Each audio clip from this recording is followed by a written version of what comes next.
Hello hi. अच्छा, तो आप लोग ये बताइए, आप लोग कैसे हैं? आशा है कि आप लोग ठीक ही होंगे और बहुत ही बेसब्री से इंतज़ार होती है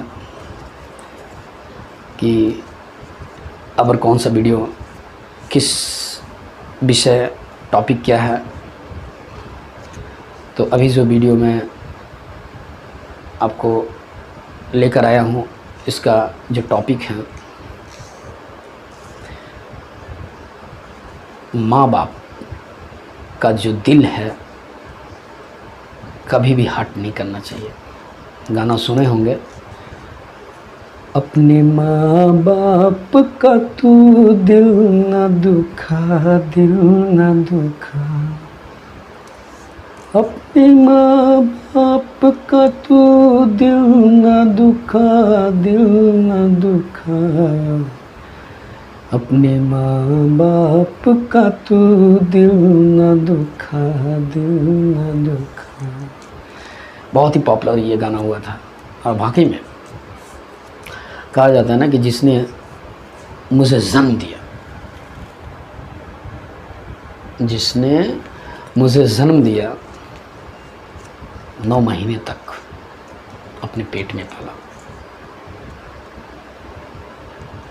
कैसे उन्होंने मुझे कष्ट सह करके वो दर्द, वो तड़प, और आज मैं इस पृथ्वी पे हूँ तो उन्हीं के बदौलत हूँ। आज आप कितना भी बड़ा शख्स बन जाए, कितना बड़ा इंसान बन जाए, आपके माँ बाप बहुत गरीब थे और आप बहुत बड़े इंसान बन गए, तो आपको लगता होगा कि मैं अपने काबिलियत से बना, मैं मेहनत से बना, मेरे अंदर में टैलेंट था। चलो मैं मानता हूँ, लेकिन आपको पैदा किसने किया? किसने किया पैदा? किसने बड़ा किया? पाल पोस कर करके चलना किसने सिखाया? बोलना किसने सिखाया? अपने माँ बाप का जो कर्ज है ना, कभी नहीं चुका सकते। आए दिन बहुत सारे न्यूज़ सुनने को मिलता है कि बेटा का जब तक शादी नहीं होता तब तक बेटा कहलाता, और जब बेटे की शादी हो जाती है ना तो वो बेटा बेटा नहीं रहता, वो किसी और का बेटा बन जाता। आखिर ऐसा लोग क्यों कहते हैं? क्यों कहते हैं? क्योंकि आजकल के जो बेटे हैं वो अपने माँ बाप को ऐसी लाइन, ऐसी बातें बोलने के लिए मजबूर कर देते हैं। अगर आप उनसे सही से बर्ताव करेंगे, सही से इज्जत मान सम्मान देंगे, जैसा कल था वैसे आज भी हैं, किसी भी तरह की कोई आप में चेंजिंग, बदलाव नहीं होगी, तो क्यों माँ बाप कहेंगे? कभी नहीं कहेंगे। उनको तो फ़ख्र होगा कि बेटा हो तो ऐसा हो। बहुत सारे न्यूज़ के द्वारा, वीडियो या मूवी में भी देखने को मिलता है, बड़े हो जाते हैं, नौकरी हो जाती है, अपने बीवी को लेकर करके चले जाते हैं कहीं दूसरी जगह पे।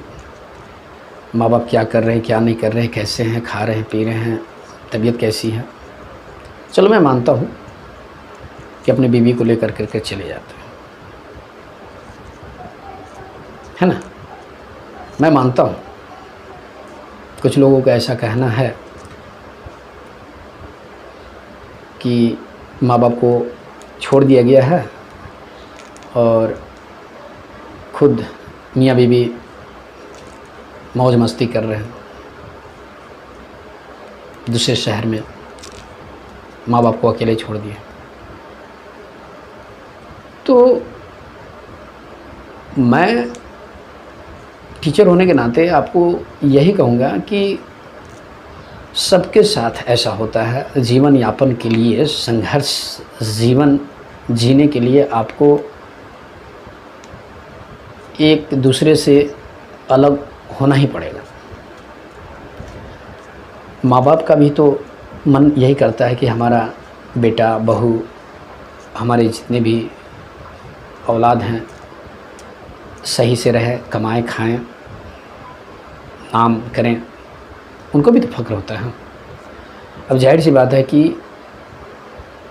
अगर किसी माँ बाप के बेटे दूसरे शहर में रह रहे हैं, उनकी तबीयत ख़राब हो रही, अकेले रह रहे हैं, अगर उनकी बीवी अपने सास ससुर के पास है, तो खाना पीना, कपड़ा धोना, तबीयत ख़राब, बच्चे को पढ़ाना लिखाना, तरह तरह की ये सारी प्रॉब्लम को सॉल्व कौन करती है? बीवी करती है। तो माँ बाप भी जो होते हैं ना, उनको भी लगता है ना कि हमारे जो बेटे हैं, हमारे बहू, किसी तरह की उनको दिक्कत ना हो। मैं दिक्कत कर लूँ लेकिन उन लोगों को दिक्कत ना हो, क्योंकि मैंने अपनी लाइफ जी ली, अब इनको जीने का टाइम है। तो मैं ये भी मानता हूँ कि बूढ़े बुज़ुर्ग जो माँ बाप होते हैं, उनको एक छत्र छाया की ज़रूरत पड़ती है, बुढ़ापा में एक सहारा की ज़रूरत पड़ती है। तो जब तक शरीर चल रहा है तब तक तो आई थिंक रहेंगे ही, नहीं तो फिर माँ बाप को दिक्कत होगा। तो जो अच्छे बच्चे होते हैं वो अपने पास ही रखते हैं और किसी तरह की कोई दिक्कत नहीं होती है। बहुत सारे देखे होंगे कि अपने माँ बाप को साथ में नहीं रखते हैं, उनके साथ बुरा व्यवहार करते हैं, समय पे खाना नहीं देते हैं, तबीयत ख़राब होती है तो सही से ट्रीटमेंट नहीं करते हैं। तो ये सब नहीं करना चाहिए। ख़ास कर करके माँ बाप के साथ कभी भी बुरा व्यवहार नहीं करना चाहिए। मैं ज़्यादा कुछ नहीं जानता हूँ। मुझे लगता है कि सबसे बड़ा चीज़ तो यही है कि उन्होंने मुझे जन्म दिया, और उनके साथ अगर मैं अच्छा बिहेव करता हूँ तो कल के डेट में हमारे औलाद, हमारे बेटे भी मेरे साथ अच्छा बिहेव करेंगे, क्योंकि घर से ही लोग सीखते हैं। तो कोशिश यही होना चाहिए कि अच्छा बर्ताव करें अपने माँ बाप से, और नहीं तो फिर आपका भी वही हाल होगा जो आप अपने माँ बाप को हाल करोगे। मेरी यही विनती, ख्वाहिश, इच्छा है कि आप अपने माँ बाप का जब तक रहें तब तक सेवा सत्कार मान सम्मान देते रहें। फिर मैं आप लोगों को एक अच्छा सा वीडियो लेकर के आता हूँ। तब तक के लिए बाय।